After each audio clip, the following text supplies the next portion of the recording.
Objections are killing your sales every single day. And let me explain why. Now, before I go into that, let me address the elephant in the room. There are some sales trainers out there who believe that objections don't exist. They will tell you that objections don't come up. If you've done your job properly, you shouldn't get any objection. Bollocks. Let me tell you why.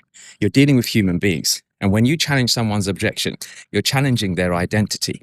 So when you challenge someone's identity, they're naturally going to get their back up. When you make the assumption that nobody has an objection and you're just manifesting it and you're creating it in your mind, what you're basically saying is that your reality is better than the other person. And that, my friend, is called narcissism. So here's what you need to do instead. If an objection comes up, do not ever, ever argue inside of the objection. What does that mean? When you argue inside of someone's objection, what you're basically doing is unconsciously validating it. You're making it real. What you need to do instead is understand that it exists for a primary reason. And the primary reason is because they've had an experience that has created that objection to come up. For example, it's too expensive, whatever it is. Their reality, their experiences have created it's too expensive.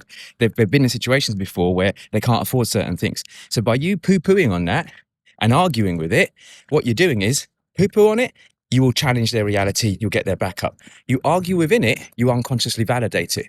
So great salespeople don't argue inside of objections. What we argue inside of, if we want to argue, is context. It's context. For example, there's a comparison going on when someone says it's too expensive. What's the context? What are they comparing it to?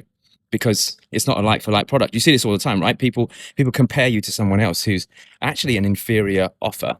It's cheaper, doesn't have the same features. It's like trying to compare a Ferrari with a freaking Skoda. Like, why are we having this argument? But again, you don't challenge their reality because now you're challenging their identity. So when you learn to actually argue context, not the actual objection, everything starts to change. So validate it, understand. Remember, there's always a trigger behind why someone's saying something. You've got to understand it. So instead of challenging their reality, say, I can understand why someone like you who's been ripped off before has come to that conclusion. Now you're not challenging their identity. You're talking about the context. It's the trigger that made them feel like this. When you start understanding this stuff, everything starts to change. And if you want more tips, high level sales, no fluffy nonsense, follow me. I'll give you more of these every single day.